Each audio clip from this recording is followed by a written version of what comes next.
ओडिशा राज्यातील सहकार विभागाच्या अधिकाऱ्यांची लासलगाव बाजार समितीस भेट। कांदा ह्या शेतीमालाचे उत्पादन, खर्च, बाजारभाव, लिलावाची प्रक्रिया तसेच निर्यात विषयक धोरण आणि शेतकरी व्यापारी वर्गाच्या अडीअडचणींबाबत चर्चा करण्यासाठी ओडिशा राज्यातील सहकार विभागाच्या अधिकाऱ्यांनी लासलगाव बाजार समितीस भेट दिली असल्याची माहिती लासलगाव बाजार समितीचे उपसभापती गणेश डोमाडे यांनी दिली। कांदा ह्या शेतमालाचे उत्पादनासाठी येत असलेला खर्च, त्यास मिळत असलेले बाजारभाव, लिलाव व वजनमापाची प्रक्रिया तसेच कांदा निर्यातीसाठी निर्यातदारांना येत असलेल्या अडीअडचणींसंदर्भात प्रत्यक्ष माहिती घेण्यासाठी ओडिशा राज्यातील सहकार विभागाच्या अधिकाऱ्यांनी आज लासलगाव बाजार समितीस भेट दिली।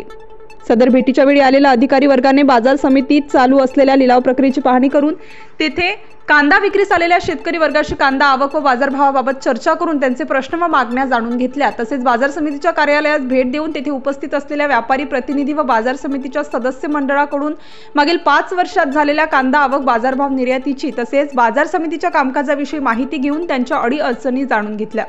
या प्रसंगी नाशिकचे उपनिबंधक संदीप जाधव, निफाडचे सहाय्यक निबंधक कांतीलाल गायकवाड, बाजार समितीचे उपसभापती गणेश डोमाडे, सदस्य जयदत्त होडकर, संदीप दरेकर, डॉक्टर श्रीकांत आवारे, रमेश पालवे, सचिव नरेंद्र वाढवणे, सहसचिव प्रकाश कुमावत, सहाय्यक सचिव तथा सर्व लिलाव प्रमुख सुरेश विखे, व्यापारी प्रतिनिधी क्षितिज जैन, ऋषभ राखा आदी उपस्थित होते। यावेळेस श्री प्रभू कल्याण पटनायक अपर सचिव, श्रीमती धरित्री मिश्रा सहसचिव, श्रीमती सुभद्रा पटनायक उपसचिव, श्री मोहन चंद्र प्रधान सहाय्यक निबंधक, श्री प्रियव्रता पांडा सहाय्यक निबंधक अधिकाऱ्यांनी भेट दिली। आज लासलगाव बाजार समितीमध्ये ओडिशाचं शिष्टमंडळ या ठिकाणी आलेलं होतं आणि आपण जर बघितलं गेल्या 8-15 दिवसापासून सातत्यानं अनेक समित्या, अनेक अभ्यास दौऱ्याच्या निमित्ताने अनेक गट या ठिकाणी बाजार समितीमध्ये येत आहे आणि त्या भेटी देत आहे।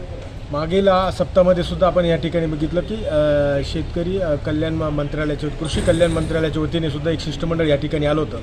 परंतु त्यानंतर त्यांनी नाफेडच्या खरेदी असतील, NCCFच्या ज्या खरेदी असतील त्या खरेदीला त्या ठिकाणी भेट दिल्या, त्याची माहिती घेतली आणि त्यानंतर अचानक पद्धतीने नाफेडच्या 2 अधिकाऱ्यांच्या त्या ठिकाणी बदल्या झाल्या आणि आजही या ठिकाणी अशा पद्धतीने अभ्यास दौऱ्याच्या एक निमित्त साधून आल्यात का काय ते सांगता येणार नाही। परंतु अत्यंत या ठिकाणी या शिष्टमंडळाला आम्ही स्पष्टपणे सांगितलं की आपले अभ्यास दौरा किंवा आपलं जे काही शिष्टमंडळ या ठिकाणी बाजार समित्यामध्ये येत आहे त्याचा कुठलाही परिणाम या बाजारभावावर होता कामा नये, कुठल्याही शेतकऱ्यांना त्या शिष्टमंडळाचा त्रास होणार नाही याची दक्षता त्या ठिकाणी त्यांनी घेतली पाहिजे आणि शेतकऱ्याच्या जी काही अडीअडचणी त्यासुद्धा या शिष्टमंडळासमोर आम्ही या ठिकाणी मांडलेल्या आहेत। प्याज का बहुत सारा एक्शन होता है, तो कैसे एक्चुअल में प्रैक्टिकल में कैसे होता है वो सब देखने के लिए हम लोग आए थे, ताकि मैंने यहाँ पे जैसे हम लोग देखते हैं कि चासी को अपना जो उचित मूल्य मिलता है उसी हिसाब से वहाँ पे भी हम लोग उड़ीसा में भी जाके उसी टाइप का जो प्रैक्टिस जहाँ पे है वो फॉलो करने के लिए वहाँ पे गवर्नमेंट को हम लोग सजेशन देंगे। उसी हिसाब से गवर्नमेंट अगर अनुमति देता है तो उसी हिसाब से हम लोग करेंगे फिर वहाँ पे जाके उड़ीसा में। यही हमारा मेन मकसद है इस विजिट का। स्टार न्यूज साठी मोहसिन पठाण, नाशिक।